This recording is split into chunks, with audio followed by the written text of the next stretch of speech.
Daleport. Wait, no. Daleport, not Dalesport. Oh god. Whenever I see like a whole bunch of red text, I'm like, this is gonna be long. And we have our first Euclid of tonight, ladies and gentlemen. Our first Euclid. And also really highly rated. Daleport. SCP-1936 is to be contained behind a 2-meter electrical fence, which, let me just finish this drink.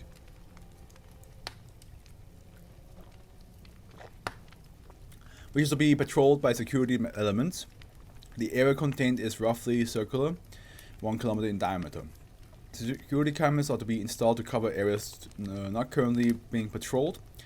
Expedition into SCP-1936 are to be escorted by an armed element as specified by Area 37 Security Director.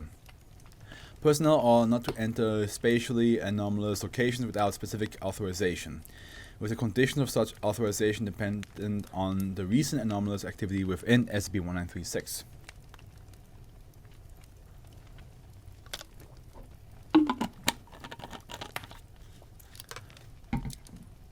Area 37 is to be set up on the outskirts of the town to support these operations and to provide facilities for the initial testing and classification of objects recovered from SCP-1936. Once classified, these objects are to be sent to the appropriate site for long-term storage and study. Dead biological samples recovered from SCP-1936 are to be kept under strict quarantine and taken to Area 37. Summary incineration may be performed if the samples are deemed hazardous.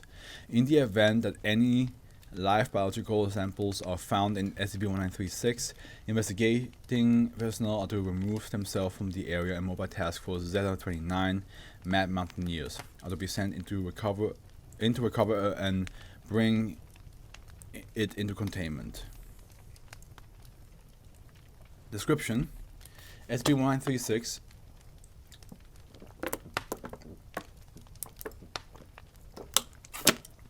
is a New England town of Daleport in the year 1997.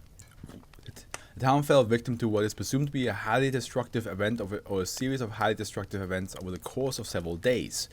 During this time, the Foundation was unable to enter the town or my nose is itchy, or observe any event that occurred therein due to the presence of -1, a gaseous area centered around on Daleport that covered the whole town. For further information, see Attempted Expedition 1936. This anomaly is no longer present at SCP-1936, having dissipated a week and a half after its appearance. Dimensions of the remaining buildings have become significantly altered from the original plans, and a large number of them have become topologically inconsistent. Investigations report spatial anomalies, including rooms that become smaller when they are entered, eventually preventing the occupants from moving, doors that lead to different points at different times of the day, and corridors that, despite leading to only one location, also lead to several different locations. The first footnote says, a number of Daleport residents deceased and Foundation agents unknown are currently irretrievable from these rooms, and the location footnote says, due to the properties description of some of these spatial anomalies is inordinately difficult. No survivors from the anomalous events which affect the Daleport have been found within the town proper, but the remains of a large number of Daleport citizens have been recovered. Cause of death varies, but it appears that a large number committed suicide in many cases. The remains of these citizens demonstrate anomalous properties, presumed to be a result of the anomalous event. Some of these remains have included a smear of entrails and viscera, capable of picking up audio-radio transmissions from up to 6 miles away, sounds created through vibrations of tissues. The subject was found with a small plant that gave out a small constant flame. A torso embedded in a wall. Slight movement of the torso was visible when investigating Slight movement of the torso was visible when investigating personnel spoke. Blood continually manifests 15 centimeters above the torso. The body of an older male with both eyes gouged out. A steady stream of ashes pour from the body's eye sockets, nose, mouth, and ears without any apparent source. Several human corpses discovered in a row on the main street. Flesh, skin, and bone had been removed from a circular portion of their foreheads. Skin and brain tissue surrounding the wound had undergone severe charring. At 1942, each day several floating torsos manifested outside the Johnson Public Library, simulating the motions of running, heading southwest along Market Road. 3 minutes after manifesting, the torsos attempt to leave the road and fade out. The body of a young female that floats steadily upwards when subject to any applied force, regardless of the force direction. Currently suspended 57 meters from the ground. We all float in here, Georgie. Maybe the SCP with the target that makes you float and this one are related to each other. I'm just saying, there's a lot of floating shit happening recently. Attempted expedition log 1936. Due to the unknown status of Daleport's residents, manned and unmanned expeditions were made into -1 to determine the safety of entering -1, ascertain the nature of -1 and its effect, and to facilitate a possible recovery of civilians. These expeditions took place over the course of several days as resources arrived on location. Expedition log. Okay. Attempted expedition log 1. Unmanned ground expedition. Procedure.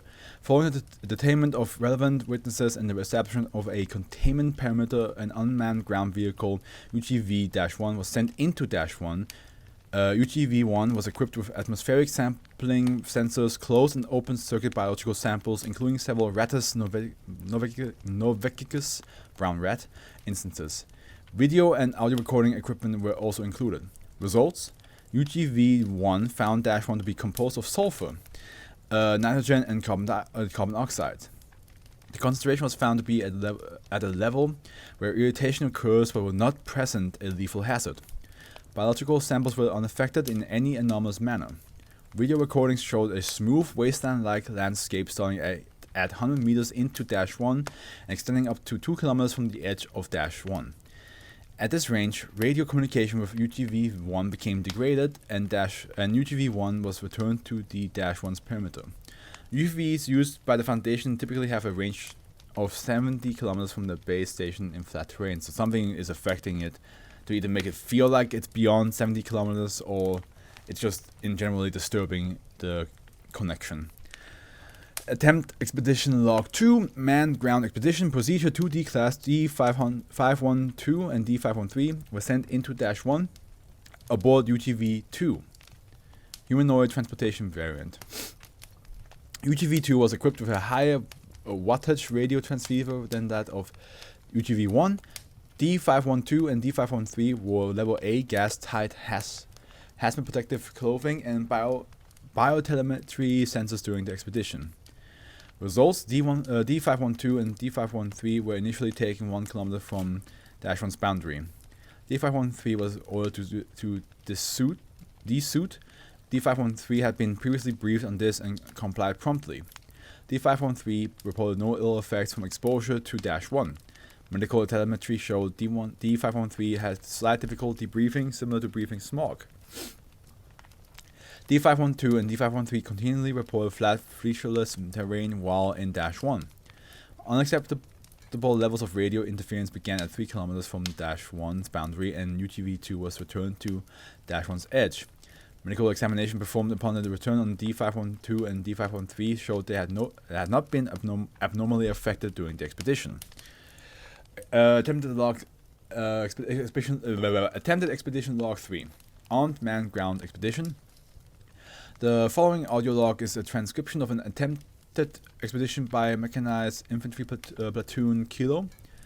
The platoon was assigned 6 LAV vehicles, designated Alpha through Foxtrot, with mounted environmental analysis equipment.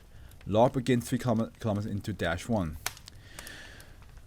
Kilo Actual, this is Mike, requesting update on your status, over. Kilo Actual, Mike, this is Kilo Actual. We're still seeing the terrain as flat. -1 doesn't seem to have changed since we went in. Kilo Actual, this is Bravo Actual. We can see upwards incline ahead. This is Alpha Actual. We aren't seeing any incline. Check your marked ones over there, Bravo. Bravo. Alpha, we're going down the incline right now.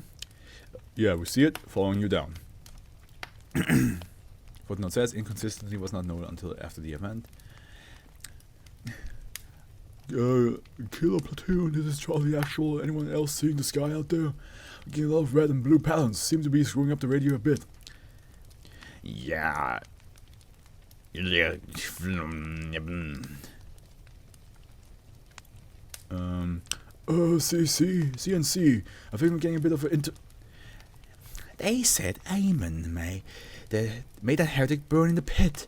As in, I fucking hate him so much, I hope he dies a slow, painful death in a burning hole.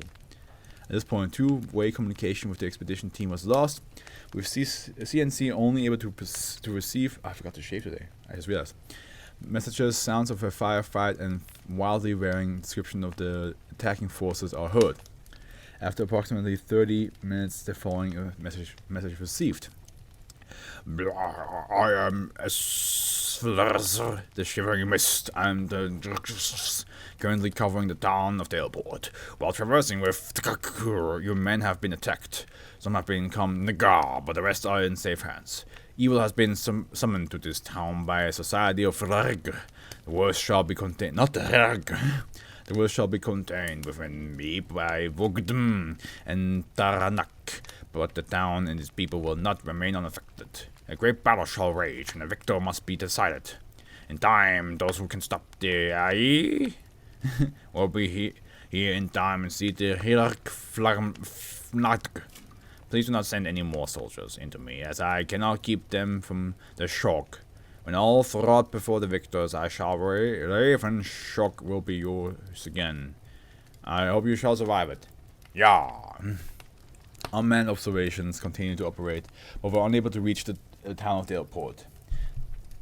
No manned expedition was sent into Dash-1 prior to this dissipation. Yeah. Recovered materials 1936. A large number of documents were retrieved from SCP-1936. These are assumed to have been written by the town's previous inhabitants. Open recovered written document. Document recovered from laptop in a residence in the southeastern quadrant of SCP-1936. Dear Diary, the day Mr. Sticky's arm came out the closet instead of the window. It was even longer than ever, but was still smoky when I touched it, so my hand hurts.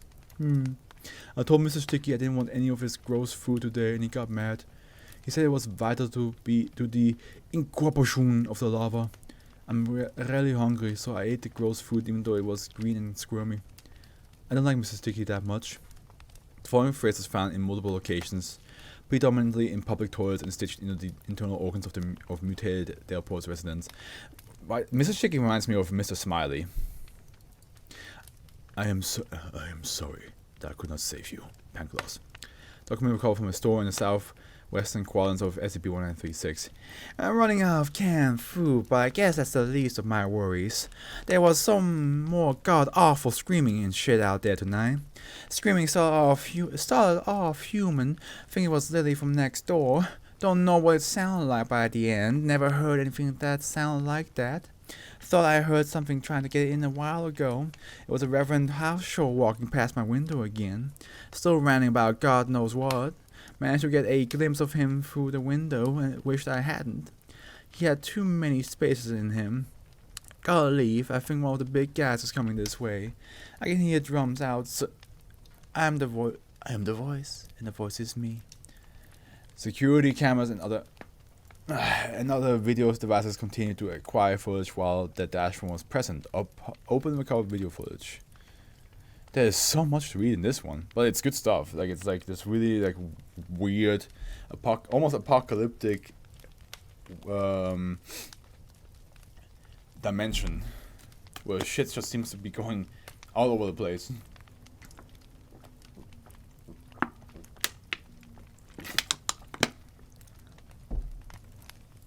We recovered from ruined gas stations, surveillance cameras on the outskirts of SCP-1936. Start time is 21:39. The cash of the establishment is handling a customer plastic bag. The window next to the two individuals smashes and an unknown organism enters through the broken window. Its appearance is unclear as its center is surrounded by multiple tentacle-like appendages. It is roughly the same height as an adult human. not male, human. The customer attempts to flee. The organism lashes out at the customer with a tentacle. The customer is decapitated, and due to the impact of the tentacle, the head is propelled off camera. The cashier hides behind the counter, but the organism moves itself over the counter and out of sight, presumably having landed on them. Blood and viscera consistently splatter on the walls above the counter for the next 30 seconds. What appears to be an elderly human wearing a bowler hat and waistcoat enters the establishment. The footage becomes mildly distorted when the individual enters the shot, and increases greatly when it becomes apparent that instead of a face, the individual has a triangle branded into the skin. Lovely. Lovely. The first organism moves back into the counter, appearing to be wary of the individual. The distortion of the footage increases as several multi-jointed appendages burst from various points on the individual's body. The first organism and the individual engage in hostilities. The organism appears to be in a large degree of pain when touched by the individual, and attempts to retreat out the store. The individual throws the organism out of the store through a wall, creating a large hole in it. The ceiling is seen bulging downwards when the footage ends. Video recovered from security cameras outside the Johnson Public Library facing Market Street. Start time is 1940. A speeding car is entering a frame from the left, traveling along Main Street. The driver appears to lose control of the vehicle and crash into a lamppost outside the library. As the lamppost is broken, it splits and buckles as a partially translucent spectral entity emerges from within the lamppost. This sounds like if Star. It basically is like post-apocalyptic Star Wars Western. Shit just seems to be like. Everything seems to be alive. And it's just damage upon damage. The car's occupants leave the vehicle and begin running southwest along the street away from the entity. The entity gives chase, floating through the air.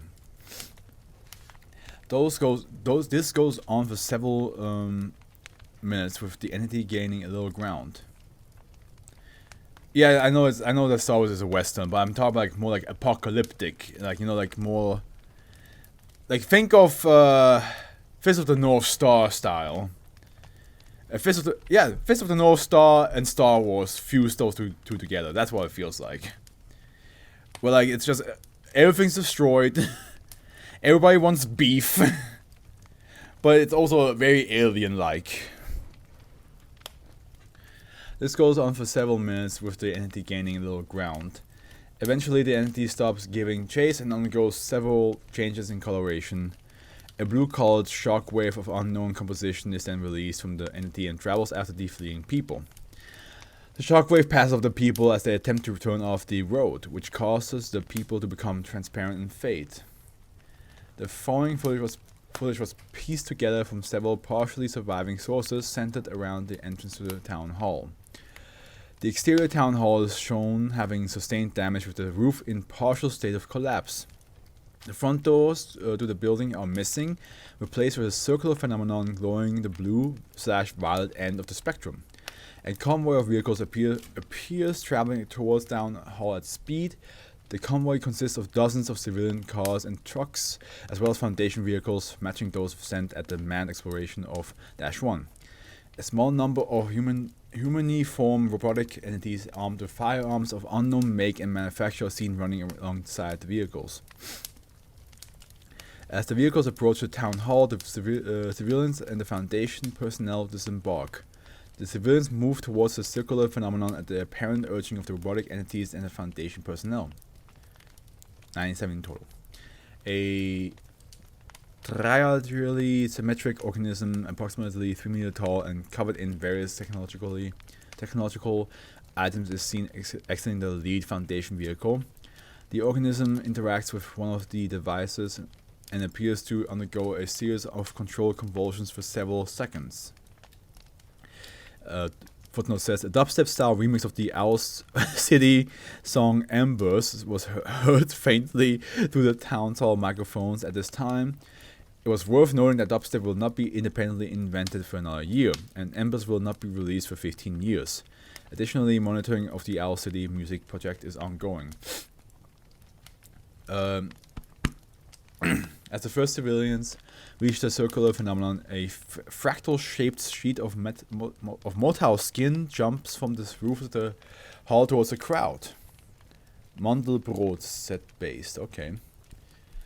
Due to its low mass and high drag, this takes several seconds, during which the robots and Foundation personnel open fire on the skin sheet, doing little damage. As the sheet reaches the ground, it leaps towards the nearest civilian and wraps itself around the civilian's head. The triadially symmetric organism runs towards the two, rips the skin sheet off the civilian, throws it to the ground, and activates a flamethrower, severely charring the skin sheet and rendering it non-ambulatory. The organism then indicates to several nearby stunned civilians to enter the circular phenomenon. They do so, causing them to disappear from view. The robotic entities and Foundation personnel allow all civilians to enter before collapsing inside the circular phenomenon themselves. When only the radial organism remains, it burns the phrase "Pangloss grants you sanctuary" into the stonework above the town's hall entrance. The circular phenomenon remains in place as the organism leaves. The manifestation at Area 37 of 94 live civilians and of almost all of the missing Foundation personnel in the weeks following -1's disappearance is believed to be related to the above events. Individuals recovered so far have suffered memory loss regarding the events in Daleport, leading to new information being gathered during the brief. While analyzing recovered documents to determine the cause of -1's arrival, numerous references were made to a cult named the Victory Society. Open cultist document. Oh my god. There's so much to read in this one. The following note was discovered in the jacket pocket of a recovered body. The head and left arm of the corpse had swollen to 3 times their regular size. The corpse is believed to be that of James Curtis, who was a member of a local religious organization known as the Victory Society. Is it no relation to Curtis Connor? Well, that doesn't make any sense because it's Curtis' last name and Curtis is his first name. Never mind, that joke does not work. What we need: 2 trout, a bottle of milk, virginal blood. Where am I even meant to get that? To be mixed with the milk. He who walks beneath dreams is into that sort of thing, apparently. Assorted souls willingly sold. Alliteration is big deal for that which waits inside the horizon. At least 200 beetles. Lots of eyes. If Harshaw thinks I'm doing the sculpture for this shivering Miss Thingy, he's got another thing coming. It's got another think coming, not a thing. Think coming. 2 dead bodies have to have been dead for at least a year. Some human eyes, the blind ones meant to have thousands of sockets. I don't think a few eyes are going to do it for him, but oh well. Marky and Dan are getting the rest of the stuff. Laura too, I think. Harshaw just sits at home with his books though. The fuck? The following passage was written on the inside of the cover of a chart book outside the church at the center of Daleport. The border at the mural is encompassed by the shivering mist that will descend upon the world during the time of awakening. The mist is all-encompassing and shall act as a barrier to those wishing to stop the awakening, as well as confine a great trinity of potential victors. The 3 at the center of the mural are the Great Victor of Flames, the Great Victor of Frost, and the Great Victor of the Storm. They rain down destruction upon one another with their true names inscribed in unreadable, unknowable runes. Isaac Newton was think coming when he realized gravity was a thing. Yeah. Once the apple came down. Around the 3 are visions of the great battle that contains the majority of those that shall come to this realm with Jr, the dark god of lampposts. Oh. The blind one illuminating the way for his followers who leave tributes upon crooked light posts. Jib manifests as the flies pouring out of the mouths of his beloved and cursed to assist in the conflict any way he can, while Yini, the Trepanner, frees his followers from the skulls of the oppressors. The shredded cabbage of misfortune will destroy those who oppose the vegetable monarchy. Zin, herald of Marb, commands the army of Lepidoptera to carry those who sleep with the flowers beneath the silver ash in the dream attics of Inanimatum. The voice of ages, though not visible, is omnipresent, represented by the yellow runes bearing his name hidden throughout the mural. You can make a whole D&D session with this world. Finally, at the bottom, the minor minions and deities pledge their allegiance to the three victors. Those who pledge their allegiance to the Great Victor of Flames are tinted orange, the Great Victor of Frost violet, and the Great Victor of Storms green. Many such as he who walks beneath the dreams, his face, a mere triangle, remain unaligned and are painted in black, for they are opposed to none and yet opposed to all. So the thing that we saw with the triangle brand must be connected to the he who walks beneath dreams. The dark deer Max is shown around the edges, forever excluded by the rest. Shiogorath remains ruling his kingdom of Two-Face before he himself brings its downfall, only to be stopped by a greater prisoner of the Dragon King. And then we have Mothra and Ghidorah and Rodan. 20 goats stuck together, making a goat ball. Spin around and around all the way to goat hell. Okay. The skeletons forever fight the final war. The conflicts of these minor deities will have little impact on who the great victor of this battle shall be. Several documents were recovered from what is believed to be the body of Reverend Michael Harshaw, the leader of the religious organization, the Victor Society. The body showed extreme spatial anomaly properties and was incinerated after recovery and analysis. It appears that these pages were removed from a journal or diary, but the original source has not yet been found. God damn, and there's one more afterwards as well. July 22nd, 19... I am returning to Daleport. Godfrey wished me luck as I left, but I know he hoped for my failure. He's too idealistic to believe in my cause. I took all the necessary books out of the library before I left, though. I suppose I could have just waited until I got home. But I'm not sure if I'll be able to find a proper way there. And I very much doubt Godfrey would assist me. Hard to get all those books around. Had some trouble with the Lost Wanderer, Zanazad's seventh tome, but the container my contact gave me helped with the heat worries. Burned my hand handling that thing, but still, you can't hope to do something like this without minor sacrifices. James is meeting me at the station, but he'll most likely be late. He always is. You have to work with what you got, but it's disheartening that there aren't some more respectable people interested in this venture. I worry about the next time. August 1st, 19. I'm a little shaken up. The priming ritual for the one of the broken nines needed blood sacrifice. I had hoped anesthetic could be used, but the ritual didn't allow for that. The child is dead now. It is done. We can't lose track of the goal. The child would thank me from the bottom of his heart if he knew why we were doing this. It's for the good of everybody. If it's for the good of everybody, it's for the good of everybody. The footnote says, it appears that Reverend Hauscher broke the pencil at this point and had to resume writing some time later. The victor shall walk from the rubbles of man and restore the clarity to those who remain. I'm beginning to doubt James' devotion to our cause. August 13th, 19. The voice of ages needed the blood of a heretic. I suppose it just means heretic in general. The voice wasn't picky about what kind of religion. James was not eager to contribute, but the fact that his blood worked proved that my suspicions were correct. The liar. He would have doomed us all in his selfishness. Things do not get easier, but my time is coming to an end. I've decided that we will not operate over the next 2 days. It will be the time for rest so we can prepare for what is to come. I will welcome my death, even if it's not quick. The world will lie still again on Monday, and will thank us for it. Additional notes found near the body of Reverend Harshaw. The first of these appears to be a transcript from a speech made by Reverend, presumably to the members of the Victory Society. Brothers and sisters, we come together for the last time today. It has been an honor to work with you all. I could not have hoped for a better group with which to secure the future of mankind.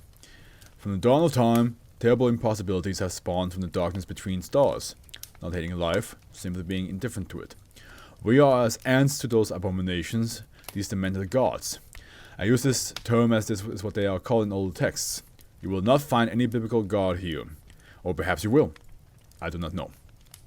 The use of gods here is the specific form of creature born from the primordial chaos of this reality, not just a powerful being. Simply powerful beings do not reach the uncaring depths of cruelty and depravity that the gods do. They are so far above us that we are but insects. Accordingly, we shall look as such, in order to gain the forgiveness and favor of the gods. We must learn to know our place before them. Each of these things seeks the meaning of the laws of reality itself, imposing the nature of the twisted existence upon stars and planets and people.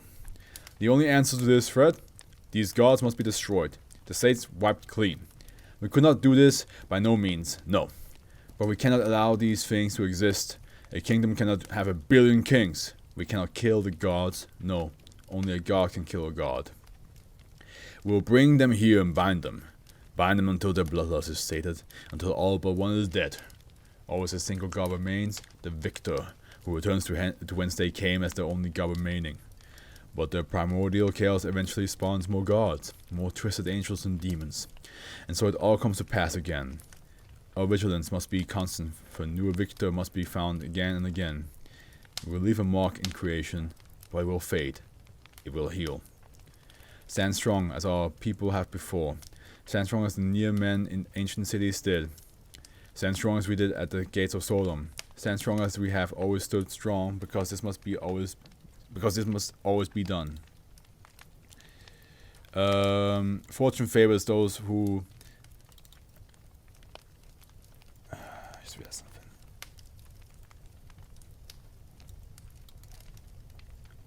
I'll fix that later. Fortune favors those who take bold steps. We shall become unified within an adamantium, entering the Somnium Aeternum. May we be forgiven. Something tells me you may not be forgiven.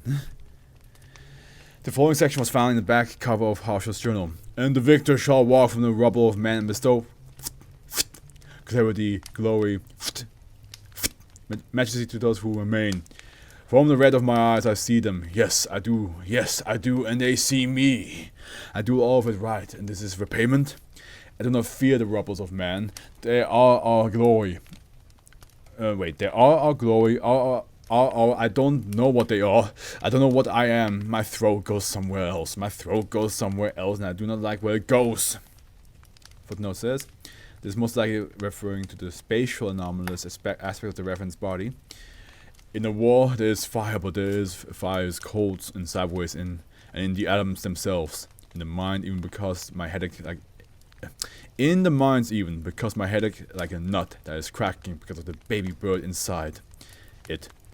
I must clean my wounds, but my hands are made of wire and cyanide. I can see them towering, and they are nothing. The shadow of the tip of a fingernail. No. To quell the titans for the fire eyes and lightning, we must eat babies and live happily ever after. It's not right. They're meant to be dead. Not meant to be. Not meant to be here. No. The victor shall walk from the rubbles of man, and others shall walk behind them. Video recovered from the camera found on a rooftop during an expedition near a church in the center of Daleport. Open additional video footage. Thank God this is short. Well, I've lost my mind. Several entities of varying descriptions are visible, engaging in hostilities with each other. Daleport's church is visible in the background as the density of -1 is reduced for unknown reasons. A large creature of irregular shape which appears to be composed of large quantities of stone, soil, and was thought to be some form of fungi appears several meters above the church. Camera begins shaking at this time. A sound akin to distorted whale song is audible. The creature is estimated to be 50 meters in height. A second entity manifests above the church. The entity has a crystalline structure and a bright light is emanating from its central spire. A 15-second long screech is audible. Already manifested entities cease hostilities and quickly leave the area in a manner that suggests they are fleeing. What is presumed to be a third entity manifests, but camera distortion prevents an analysis of its appearance. A deep humming noise is audible for the duration of the footage, until it cuts out. Whew. This was a lot more in depth than I thought it would go. At first I was like, oh yeah, the towns like the buildings are anomalous, things are weird. There's a lot of weird things happening there, but then it became like a almost like Fist of the North Star Wars style environment where everything is where it's just pure Western and just survival and chaos. And then we have a cult joining in at the end there. that try to get rid of all the gods that exist in this place, just to have one left at the end. That was a lot happening.